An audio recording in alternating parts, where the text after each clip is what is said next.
Olá, está começando agora mais um Vozes do Mercado. Eu sou o Guilherme, repórter da Exame. Estou aqui hoje com um convidado especial, Fábio Akira, que é sócio fundador da Blue Line.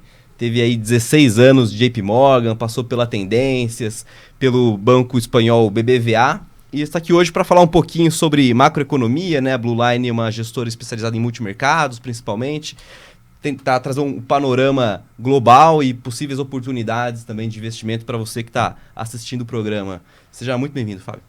Obrigado, Guilherme. Acho que queria agradecer a oportunidade aí de falar de macro global, macro de Brasil. Assim, acho que o cenário está super desafiador, mas muito interessante para a gente discutir, para a gente debater as oportunidades e riscos, né, envolvidos nesse cenário. Maravilha. Fábio, eu tenho uma série de perguntas para fazer aqui. Mas antes eu queria que você apresentasse um pouquinho da Blue Line, como funcionam os fundos, a gente dá essa introdução e a gente parte para as perguntas. A Blue Line surgiu em 2019, né? Eu sou proveniente do JP Morgan, o meu sócio, o Giovanni Silva, que é o CIO da Blue Line, também veio do JP Morgan, tem uma experiência muito grande como tomador de risco e sempre com um foco em Brasil, América Latina, mas envolvido num contexto, né, lá do JP Morgan de cenários globais e tomadas de risco baseado em cenários internacionais, né, sempre inserido num contexto global. E aí daí surgiu a ideia de fazer uma gestora multimercado, macro, mas com uma capacidade de diversificação geográfica muito grande do risco, né? Então, nesses 5 anos de Blue Line, eu diria que, na média, né, mais de 60%, 70% da alocação de risco foi fora de Brasil. Muito por conta da conjuntura de Brasil também, que foi muito difícil nesses últimos 5 anos. Mas acho que isso ressalta a nossa capacidade de tomar risco em outras geografias, né? Acho que hoje em dia a maioria dos fundos multimercado também faz isso, mas acho que a gente já nasceu com essa concepção de fazer uma gestão diversificada em outros países. Legal. Vocês operam praticamente qualquer país do mundo, assim, né? Praticamente qualquer país. Depende muito, não é uma gestão mandatória fora do país, né? Sim. Ela está muito focada nos cenários macro que a gente identifica. Então, em alguns momentos, a gente está mais focado em Ásia, em outros momentos mais em América do Norte, em outros momentos mais em América Latina. Então, depende muito, a gente é muito agnóstico, né? Não está focado só em uma região, depende muito da leitura do cenário macroeconômico. Legal. E eu queria aproveitar essa experiência no mercado internacional. A gente está chegando próximo das eleições americanas, né? Queria entender como que isso, de certa forma, já tem afetado o mercado, né? Isso, de certa forma, já tem feito preço. O que você tem visto lá na Blue Line? Acho que tem feito preço de maneira muito, muito significativa, né? Principalmente nas últimas semanas, né? Acho que é bem interessante, porque, dando um passo para trás, né, o contexto macroeconômico global ele é construtivo, né? Principalmente se a gente compara a situação que a gente está vivendo hoje com o cenário de 2 anos atrás, o cenário que prevaleceu nos últimos 2 anos, né? Que era um cenário de inflação alta, crescente, com uma rigidez muito grande, né? Todo mundo achava que a inflação era transitória, ela acabou se mostrando mais rígida e, portanto, os bancos centrais do mundo inteiro subindo suas taxas de juros, né? Um aperto de política monetária bastante agressivo em diversos bancos centrais do mundo desenvolvido e do mundo emergente. Toda semana tinha discussão de recessão global derivada desse aperto monetário, né? Então, a gente saiu de uma situação nos últimos 2 anos de inflação crescente, juros em alta e risco de recessão iminente, né, em vários mercados desenvolvidos, por uma situação que agora a gente está vendo um processo de desinflação bastante claro, talvez não tão rápido quanto se imaginava e com alguma volatilidade. Com isso, os principais bancos centrais do mundo, inclusive o Banco Central dos Bancos Centrais, aí, o Fed americano, iniciando o seu processo de corte de juros, e um risco de recessão decrescente, né? Se alguma coisa nos Estados Unidos, até um temor de que a economia não esteja desacelerando tanto, né? Então, esse é um contexto de desinflação global, queda de taxa de juros nos mercados desenvolvidos e risco declinante de recessão, que normalmente ele é favorável para ativos de risco de maneira geral, e mais especificamente de mercados emergentes, e, portanto, o Brasil e outros países emergentes, outros mercados emergentes, deveriam estar performando, no mínimo, ok, né, nesse cenário. E eu acho que nas últimas semanas não está acontecendo isso. Óbvio, tem muito risco específico de cada país emergente, México, Brasil, tem muito risco idiosincrático aí incorporado nos ativos, mas eu acho que nas últimas semanas, sem dúvida, a dinâmica do processo eleitoral nos Estados Unidos tem afetado a tomada de risco dos principais players no mercado global, seja mercado emergente ou mercado desenvolvido. Porque o processo eleitoral americano, ele ficou muito binário, né? O que acontece é que as leituras das últimas pesquisas mostram que, aparentemente, o Senado vai ser republicano. O Partido Republicano deve ganhar o Senado, né? Acho que as pesquisas mostram que isso, com alguma segurança, o Senado deve ganhar, o Partido Republicano deve vencer no Senado. E, tradicionalmente, quem ganha a eleição presidencial leva a Câmara, né? Então, se a candidata democrata, a Kamala Harris, vencer a eleição presidencial, ela leva a Câmara, mas provavelmente ela não vai conseguir ter o controle do Senado. Então vai ser uma eleição com o presidente democrata, mas o Congresso dividido, limitando um pouco as ações mais extremas, eventualmente, da política econômica da candidata democrata. Só que no caso do Trump, que é o que tem propostas mais radicais do ponto de vista de política econômica, se ele ganhar a Casa Branca e levar a Câmara, como o Senado já vai ser republicano, ele vai fazer o que a gente chama, o mercado do jargão chama de sweep, né? Ele vai varrer aí, vai ganhar a Casa Branca, a Câmara e o Senado. Portanto, a capacidade dele aprovar medidas mais radicais no fronte de tarifas de importação, no fronte de imigração, no fronte de expansão de gastos ou isenções tributárias, e também no fronte de interferência na autonomia do Banco Central americano, é muito grande, né?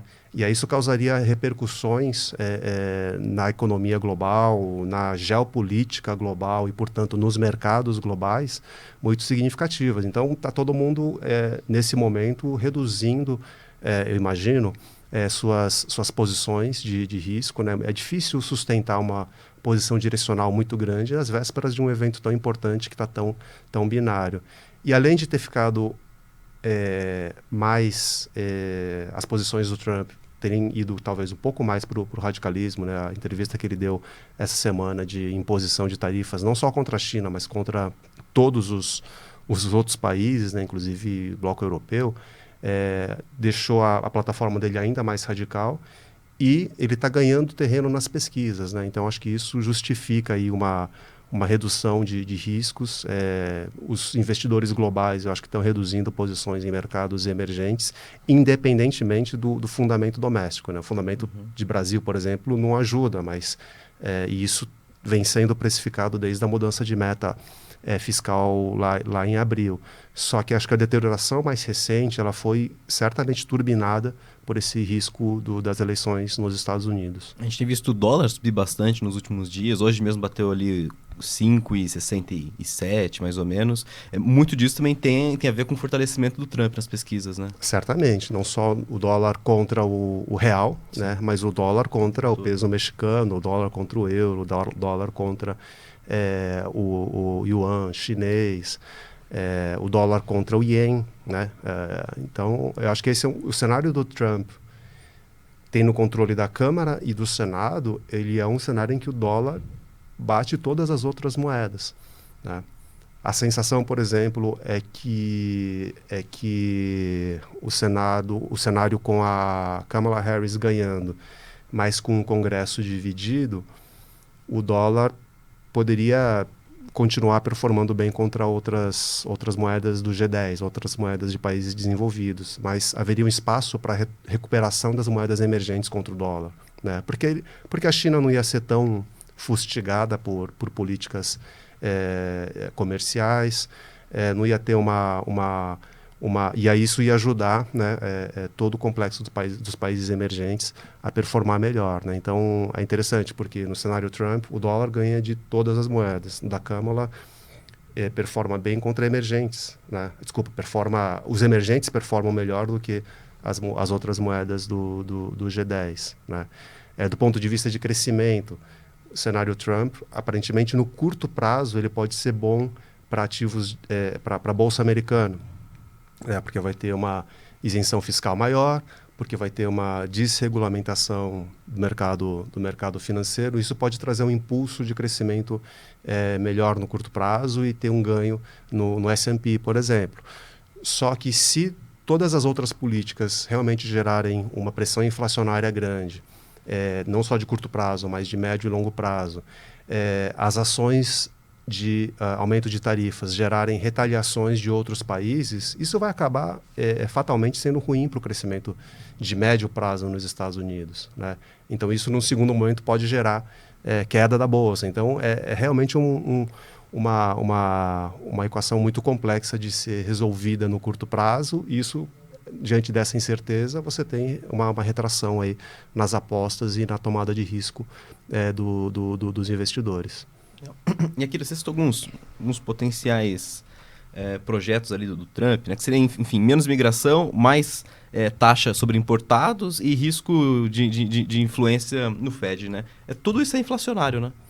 Exatamente. No curto prazo, tudo no curto e no médio prazo é bastante inflacionário.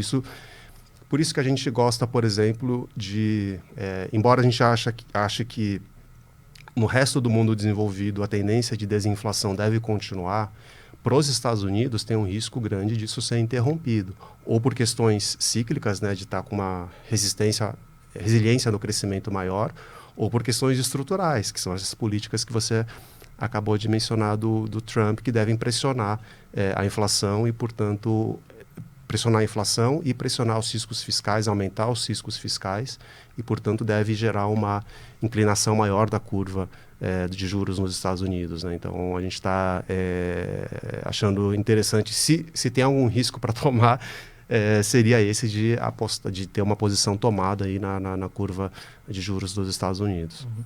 E a eleição, ela influencia esse ciclo de queda de juros nos Estados Unidos?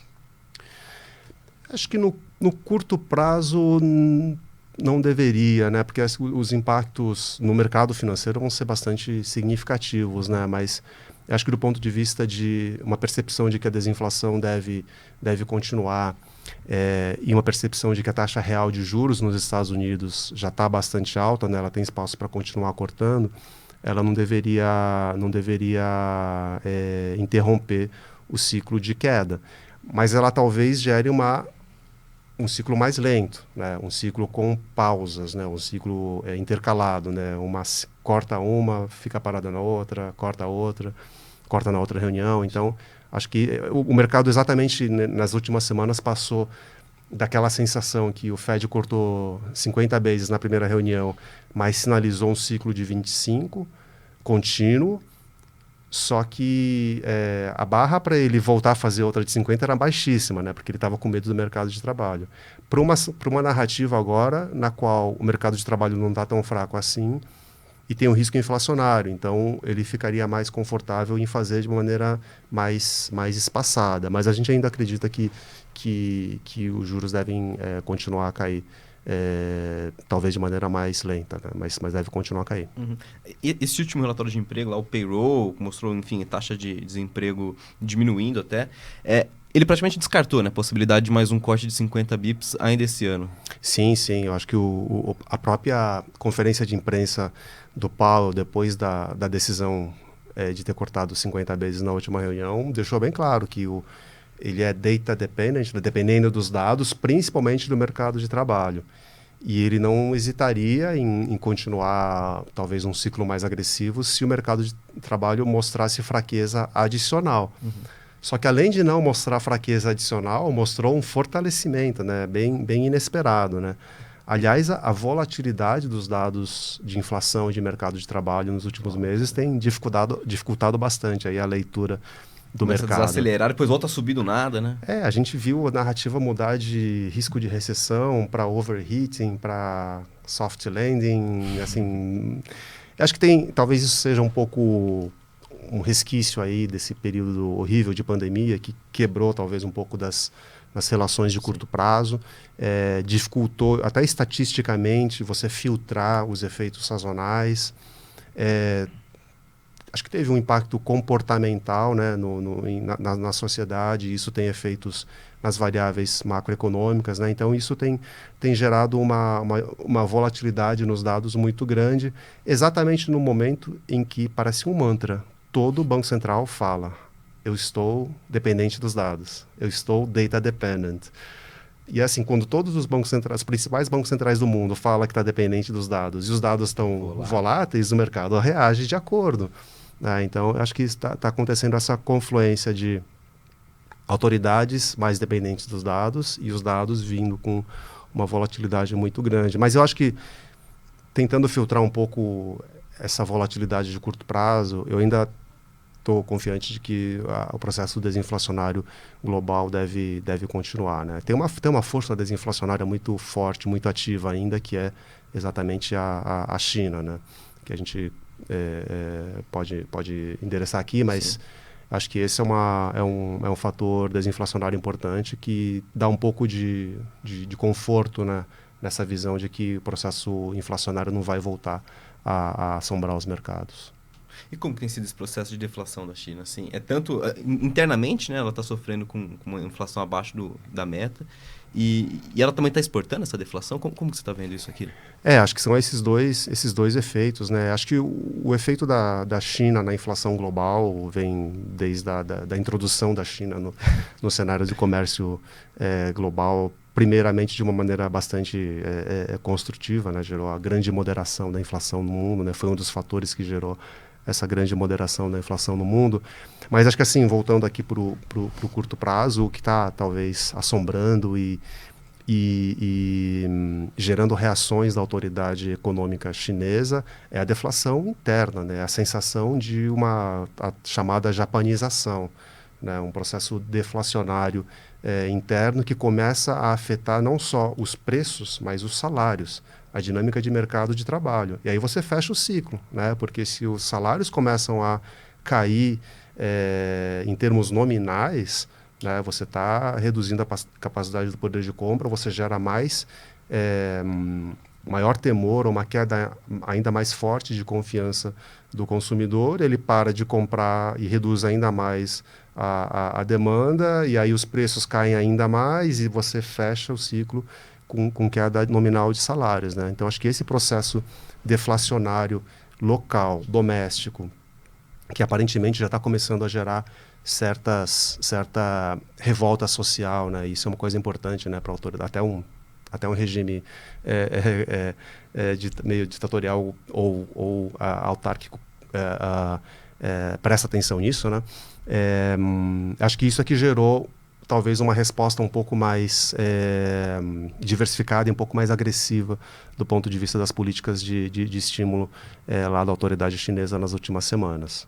E é suficiente para estimular de fato a economia chinesa, o que foi anunciado, o que é esperado também para ser anunciado? Eu acho que ela vai ser suficiente para limitar o risco de cauda de uma freada brusca, né? De uma performance muito abaixo da meta de crescimento de 5% da China, né? Do jeito que estava indo, as projeções de crescimento estavam embicando, os research do mercado financeiro estavam começando a jogar a projeção de 2025 para 4%, para talvez abaixo de 4%, ficando muito distante dos 5%, né? Contaminando essa percepção, gerando projeções ainda mais sombrias, né? Eu acho que essa ação mais diversificada, mais agressiva, não se limitando a ações específicas de política monetária, mas fazendo ações mais amplas de política monetária, de taxa de juros, de compulsório, mas também endereçando a política fiscal, né? Também por diversos instrumentos, e até a política regulatória, né? Que era uma política mais intervencionista, mais de quebrar setores da educação, da saúde, até de gaming, né? O Xi estava com essa política super intervencionista. Até aí ele está tirando um pouco as restrições, né, nessa tentativa de, pelo menos, limitar o risco de baixa. Mas eu não sei, e eu acho que o mercado está trabalhando dessa forma, não vai ser suficiente para fazer com que a China tenha uma outperformance ou que ela cresça acima da meta lá de crescimento de 5%. Por enquanto, a leitura é de que a política limita o risco de baixa, né? Risco de degringolar, né? Mas ela não gera um impulso adicional, além do que é o previsto pelas autoridades. A gente fala bastante do fiscal brasileiro, né, que está ruim, o americano também, que está bastante endividado. Como que está a China? Assim, tem bastante poder de fogo ali ainda? Acho que é bem mais limitado, né, do que já foi, né? Acho que por isso que a tal bazuca, né, que o mercado fica cobrando, uma bazuca fiscal, que você não só limite os riscos de baixa, mas você gere uma aceleração brusca no crescimento, ela não está sendo usada porque acho que a disponibilidade de munição é menor, né? E eu acho que eles estão prevendo que eles estão com uma leitura até talvez correta, né, de que os desafios estruturais são tão grandes, né, de desinflar a bolha imobiliária, de quebrar com um ciclo deflacionário, vai ser uma batalha grande, de talvez vários anos. Então, talvez eles estejam sendo um pouco mais parcimoniosos, né, na utilização dos instrumentos fiscais, porque sabem que talvez tenham que usar por vários anos, né? Ou talvez seja uma forma de guardar munição, nem tanto para gastar nos próximos anos, mas para pelo menos ter uma definição de o que vai ser a eleição presidencial nos Estados Unidos, né? Porque num cenário de Kamala Harris, certamente o conflito comercial com os Estados Unidos vai continuar, só que ele muda totalmente de nível se for o Trump, né? E aí a necessidade de usar os instrumentos fiscais vai ser muito maior, né? Então talvez ele esteja aguardando uma definição também da política eleitoral, né, das eleições nos Estados Unidos, antes de implementar todo o seu arsenal. E abre espaço para algum investimento? Você falou que, enfim, o governo tentou interferir bastante ali, em alguns setores estavam ficando fortes demais, talvez Tencent, o próprio Alibaba também, né, com o Jack Ma sumindo ali dos holofotes.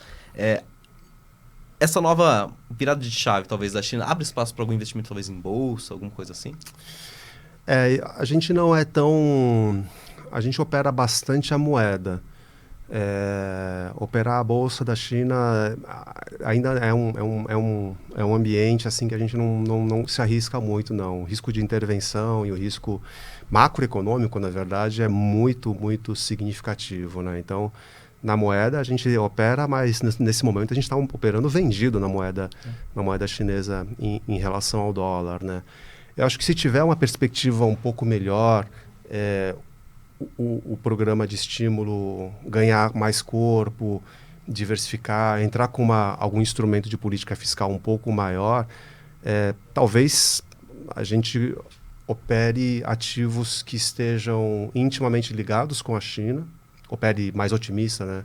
Mas não necessariamente no mercado chinês, como, por exemplo, outras moedas lá do Pacífico, Austrália.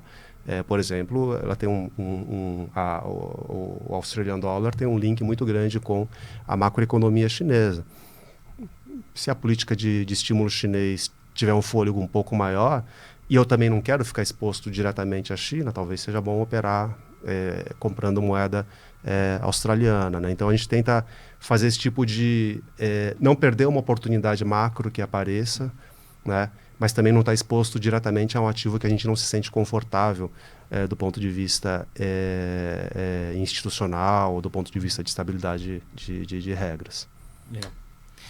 E aqui, né, esse crescimento da China, enfim, a expectativa é que se aproxime, pelo menos, ainda que abaixo, se aproxime mais da meta de 5%, vem sendo impulsionado pela oferta, né? Com exportações.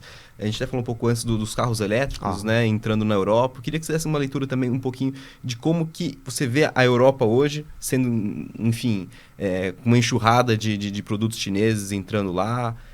Tá mais difícil o cenário para a Europa hoje? A gente está bem preocupado com o cenário europeu, né? Porque eles estão...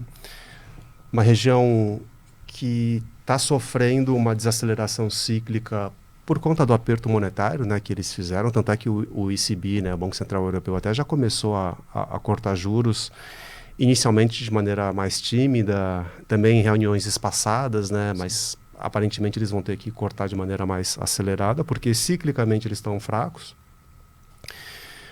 A China, do ponto de vista de demanda, ela é um parceiro comercial importante para a Europa, então as dificuldades de crescimento da China geram problemas no crescimento europeu também, né?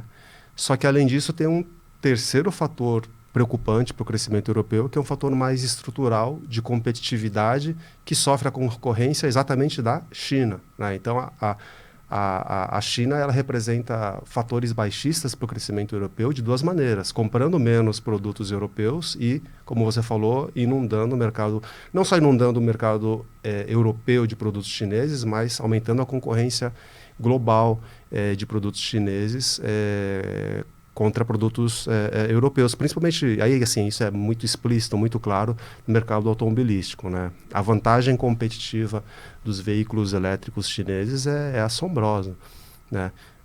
Aí assim, a China no começo competia com camiseta de algodão barata do México, agora ela está competindo com a BMW, Sim. né? Tanto é que assim, isso até teve um relatório super importante do Mário Draghi, o ex-presidente do Banco Central Europeu, ex-primeiro-ministro da Itália, falando sobre os problemas de competitividade da Europa e a necessidade de fazer alguma coisa rapidamente, né? E a vantagem do veículo elétrico chinês vis-à-vis a situação da Europa é gritante. Eu vi uma estatística umas comparações, né? Na Europa, o modelo de veículo elétrico alemão mais barato, veículo elétrico, ele ainda é 90% mais caro que o modelo de veículo a combustão, né? Então, o estímulo a comprar veículo elétrico europeu é relativamente baixo, né? Na China, o veículo elétrico, o modelo mais barato, ele é 8%. O mais barato de todos os veículos elétricos, ele é 8% mais barato do que o mais barato dos veículos a combustão. Ou seja, o estímulo a comprar veículo elétrico, o estímulo de preço é muito grande. Além disso, toda a infraestrutura de eletrificação já está mais avançada. E como é que você desenvolve uma indústria nascente? Com escala, né? Então, enquanto a Europa não conseguir vender veículo elétrico mais barato e não tiver um sistema de infraestrutura que incentive as pessoas a trocarem o veículo a combustão com o veículo elétrico, eles não vão conseguir passar essa barreira, né? Então, acho que uma das conclusões do relatório do Draghi é de que a Europa, o crescimento, o investimento em infraestrutura na Europa tinha que ser de 5% do PIB. Hoje o nível de investimento é cerca de 2% do PIB, tinha que aumentar para 5% do PIB até 2030 para conseguir melhorar a competitividade dos produtos europeus. Só que eles estão também até aqui do ponto de vista de regras fiscais, né? Eles não têm espaço para expandir o investimento em infraestrutura tão rapidamente. E aí, se você não consegue avançar nos ganhos de produtividade e não consegue ganhar competitividade via ganhos de produtividade, né, na produção, no aumento da eficiência econômica, qual a única forma de ganhar competitividade? Com a moeda, né? Com o enfraquecimento da moeda. Então, a gente enxerga a Europa enfrentando, né, esses desafios cíclicos, de falta de demanda e de falta de competitividade como e fora isso, assim, ainda sofre com o risco Trump, né? Porque o Trump não vai colocar tarifa só na China, vai colocar tarifa contra produtos europeus também. Então, parece que é uma equação bem complicada de crescimento lá na Europa. Isso deveria ser ruim para a moeda, ser ruim e abrir espaço para corte de juros, mesmo com a vitória do Trump, mesmo com a Treasury abrindo, acho que os juros em países europeus deveria cair. A gente pode voltar a ver, no curto prazo, o juro nominal abaixo de zero, no juro negativo de novo na Europa? Aí eu acho que não, porque aí tem a questão inflacionária global, né? Acho que o mundo está em desinflação, mas eu acho que dificilmente a gente vai voltar para o cenário de inflação super baixa ou muito abaixo dos 2%, né, que é a meta nos países desenvolvidos que a gente via prevalecendo antes, né? Porque aí eu acho que toda a questão geopolítica, guerra comercial, desglobalização, né, reduzindo a eficiência produtiva das cadeias globais, tudo isso vai gerar uma rigidez da inflação para baixo, né? E se a inflação ela não consegue cair muito dos 2%, é difícil o juro nominal, né, cair abaixo desse patamar, né? Então, ter juro nominal próximo de zero, eu acho que é uma coisa que vai ficar no passado. Juro real negativo é possível? Juro real negativo, talvez em regiões cuja freada do crescimento seja mais drástica, né? Talvez a Europa seja uma dessas vítimas, né? De uma freada de crescimento um pouco maior, talvez exija juros reais negativos, mas acho que ainda não chegou nesse ponto. Uhum. E ainda sobre esse aspecto de moedas, política monetária, lá na Ásia tem o Japão, né? Então é um momento um pouco diferente ali. Enfim, queria que você comentasse um pouquinho, né? Já que a inflação ali parece um pouco mais difícil de abaixar, tem essa discussão sobre necessidade de altas de juros. O iene era muito usado como funding, né? Como que talvez altas de juros adicionais no Japão pode modificar esse cenário de Forex global? Eu acho que o mercado e a situação da política monetária no Japão até chegou a ser um pouco mais determinante para os fluxos globais, né? Logo que ficou claro que os Estados Unidos iam cortar juros e o Japão começou até a acelerar um pouco o ritmo e sinalizar um ritmo maior de aperto monetário. Não é aperto monetário, né? É de retirada de estímulos, né? De normalização, né? Monetária, provocou um deslocamento muito forte nos mercados financeiros lá do Japão, né? A volatilidade do ien e a volatilidade da bolsa japonesa ficou maior que a do Ibovespa. Teve um momento em que a vol do mercado japonês estava maior que a vol do Brasil. E a gente sempre fala que a vol do Brasil nos deixa... A gente, às vezes, chama o Brasil de mercado inoperável. E o mercado japonês estava desse jeito. Tanto é que a gente operou muito durante o período de juro negativo no Japão e aperto monetário nos Estados Unidos. A gente operou muito short ien, né?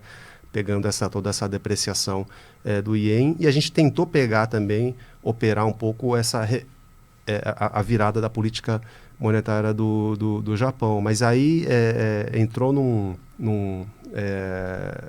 padrão de volatilidade tão grande, exatamente por conta dessa desmontagem de carry trade, deslocamento de fluxos globais, que a gente ficou um pouco de fora, né? Mas o que aconteceu é que assim, essa volatilidade também desagradou um pouco, digamos, os políticos, né, no Japão, e os formuladores de política econômica acabam respondendo um pouco a essa repercussão negativa, né? E o próprio BOJ continuou dizendo, e os dados mostram que eles devem continuar a normalizar a política monetária, mas já estão falando que vão devagar, vão ficar de olho na estabilidade financeira.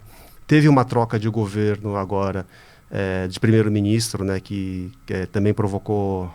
É impressionante como os mercados desenvolvidos estão se preocupando com assuntos muito parecidos com os emergentes, né? Processo eleitoral, fiscal, intervenção. E o Japão foi um pouco isso, né? Teve uma troca de primeiro-ministro. Quem venceu foi um candidato visto como mais favorável ao aperto monetário, a uma normalização monetária acelerada no Japão, né? Dando suporte ao BOJ, ao Banco Central do Japão. Só que quando ele ganhou, teve uma volatilidade que ele já falou, não, vamos devagar, não tem pressa para subir juros e tal. Então, eu acho que o Japão está numa fase de tentar fazer um damage control, controle de danos lá, né? Eles não querem balançar muito a barca, né? Querem conduzir essa normalização, esse aumento de juros de maneira não muito agressiva, né? Então, eu acho que o Japão está bem a reboque do que vai acontecer nos Estados Unidos também, né? A fase do Japão gerar volatilidade por si só, com o desfazimento dos carry trades, essas coisas, eu acho que ficou um pouco para trás. Legal. E dado esse cenário global todo, aqui, como que você vê o Brasil? Assim, aqui a gente tem um problema fiscal, mas pelo menos observando relatórios e comentários na mídia de especialistas, a percepção minha, pelo menos, é que o estrangeiro está um pouco mais otimista com o Brasil, até por conta do questão do relativo, né? O fiscal está ruim, mas está ruim em todo lugar, né? Como que vocês pensam na Blue Line assim?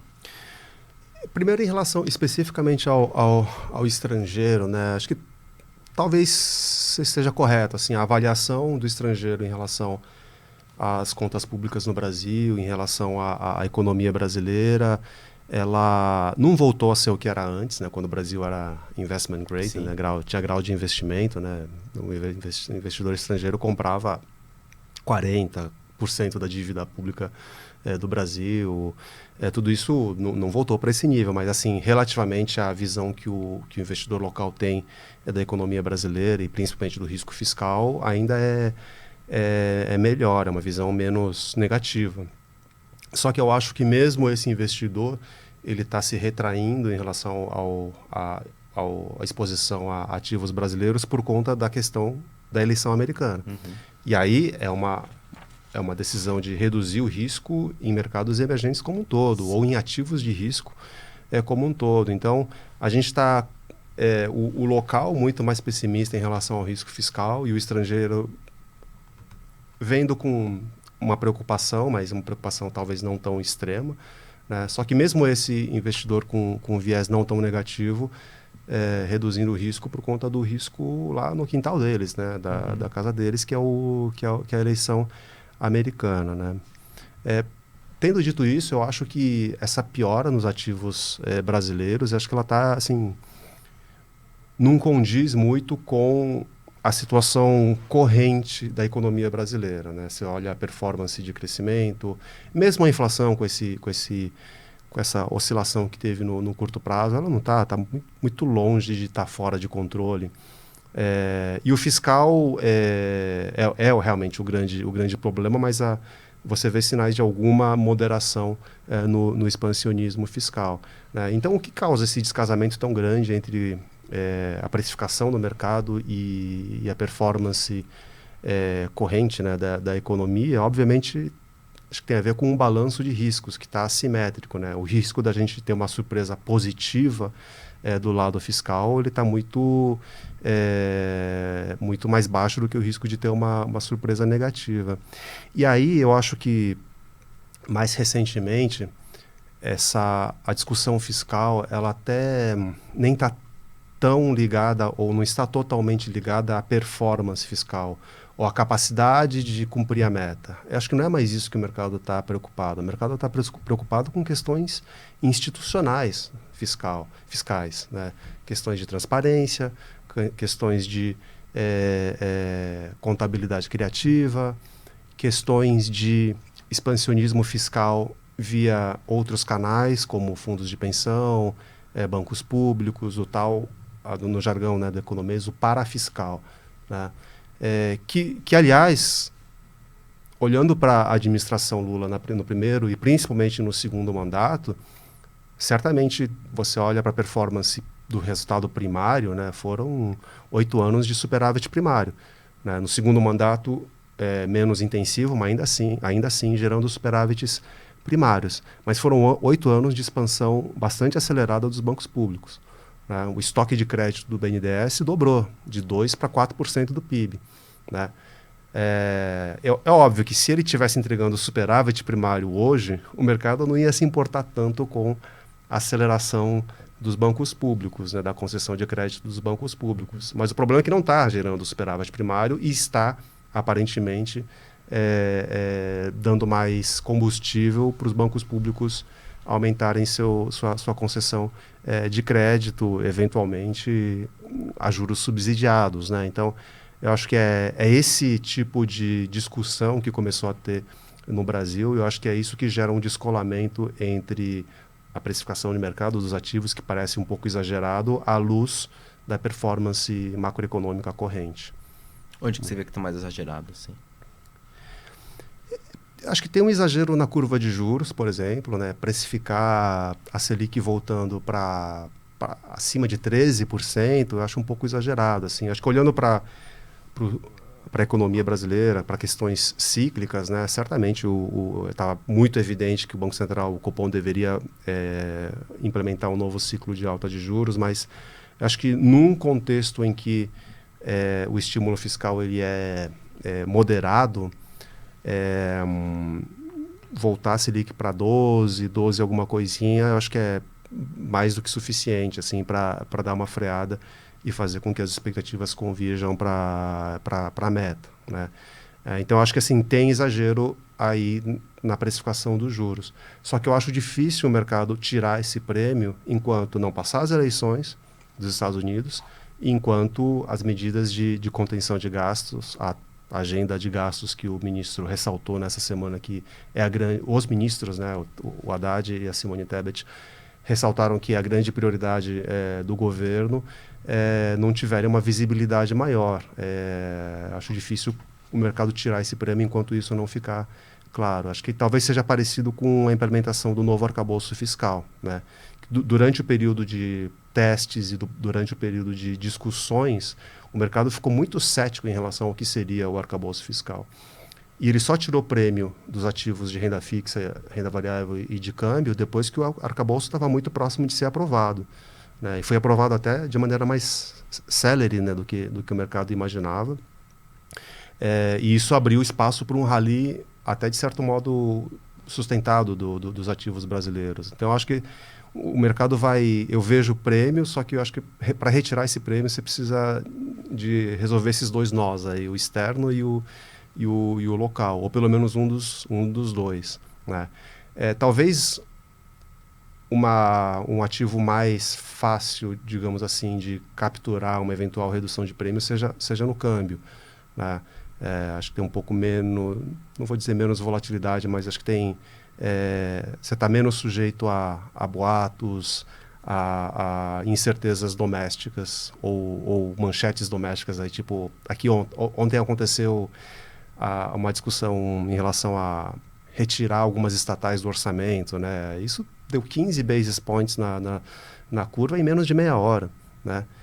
Foi realmente o mercado de renda fixa está hipersensível, né, a todas essas discussões e incertezas fiscais. Então, talvez aproveitar uma eventual diferença de carry, né, de juros entre Estados Unidos e Brasil via câmbio seja um pouco mais simples de tentar capturar esse prêmio do que na curva de juros. E esse diferencial de juros, que enfim, já é relativamente alto e deve ficar ainda maior, né, com o BC subindo e o Fed caindo os juros lá fora, ele ainda deve fazer preço no câmbio? Porque assim, começou, né, os dois ciclos, um de alta, outro de baixa, e teve efeito praticamente nulo, né?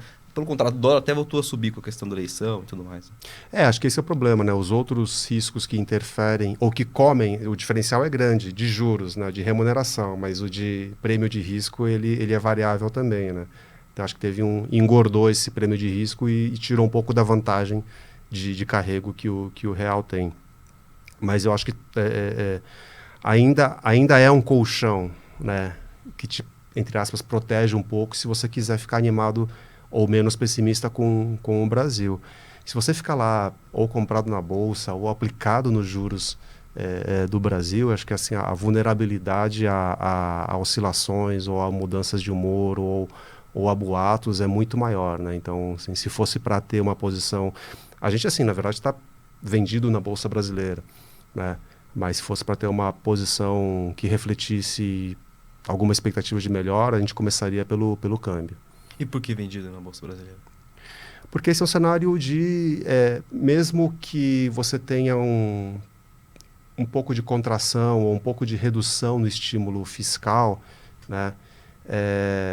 Só que o estímulo parafiscal via banco público continuar jogando recursos públicos na economia é um cenário de juro real sempre pressionado.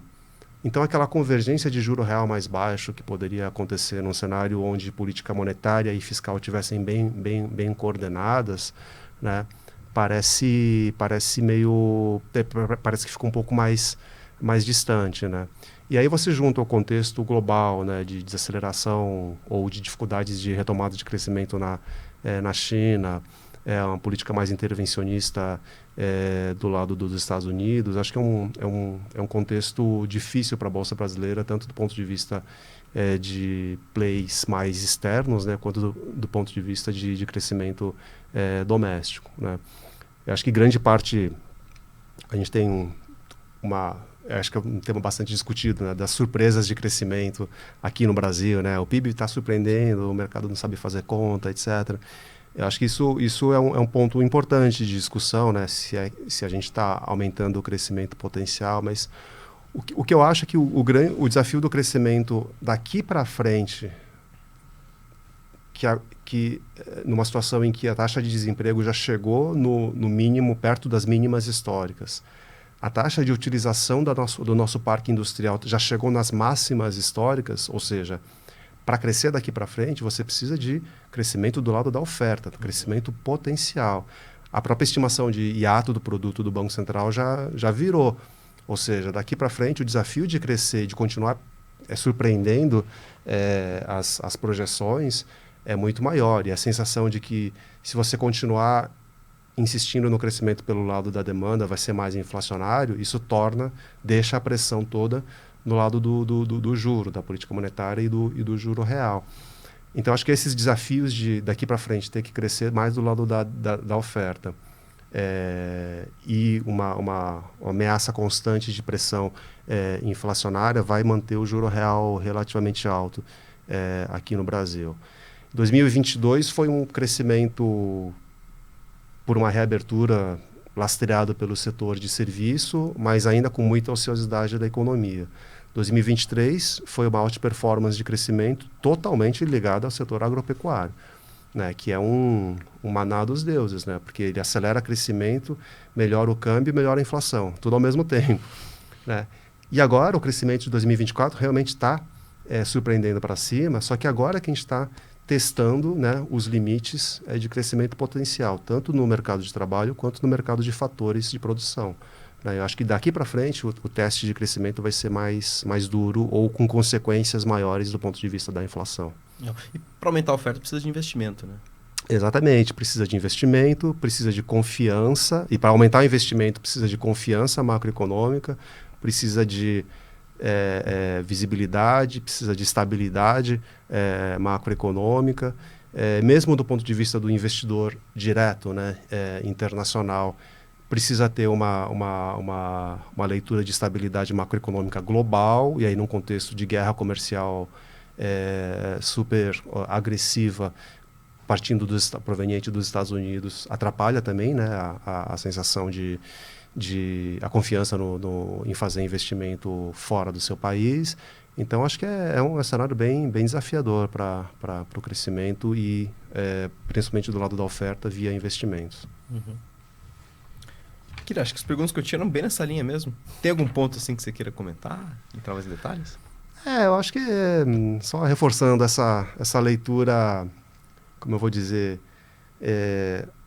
esse paradoxo, né, em que as variáveis macroeconômicas de curto prazo estão relativamente construtivas, né? Tanto no cenário global, como eu falei, né, com desinflação, corte de juros, risco de recessão reduzindo, quanto do ponto de vista macro local também, né? Não parece assim, você olha no entorno, não parece que a gente está numa grande crise, né? Só que ao mesmo tempo as perspectivas e o balanço de risco está bem assimétrico por conta das questões eleitorais nos Estados Unidos, das questões geopolíticas no mundo inteiro e das questões fiscais no Brasil, né? Então, é uma situação em que você tem uma desconexão entre os preços dos ativos e as variáveis macro, né? E acho que é um momento de ser cauteloso com o risco, né? A gente está sendo muito cauteloso com o risco lá na Blue Line e tentando colocar algumas pedrinhas, algumas apostas em coisas que a gente tem um pouco mais de convicção, mas sempre tentando fazer proteções para os cenários adversos que podem acontecer. Passando a eleição americana, esse cenário tende a ficar mais claro, assim. Acho que sim, acho que sim. Não necessariamente mais positivo, pode ficar mais negativo, mas pelo menos você tem uma visibilidade do que pode vir, né? A incerteza, essa é uma frase meio batida, né? Mas a incerteza é mais difícil de trabalhar do que risco, né? Se você tem risco e consegue precificar ou consegue atribuir uma distribuição de probabilidades, é mais fácil de se posicionar. Quando você tem uma incerteza em relação a que cenário, que caminho tomar, é bem mais complicado. Então, passada a eleição, acho que as coisas se definem um pouco melhor para qualquer das direções. Maravilha, Akira. Queria agradecer sua participação aqui. Muito obrigado por ter aceitado o convite. Sensacional ter passado Obrigado. Essa tarde, quarta-feira, um dia antes da decisão do Banco Central Europeu. Exatamente. Maravilha. Bom, agradeço você também que assistiu nosso programa. Volte mais vezes, com certeza. Voz do Mercado fica por aqui. Um abraço.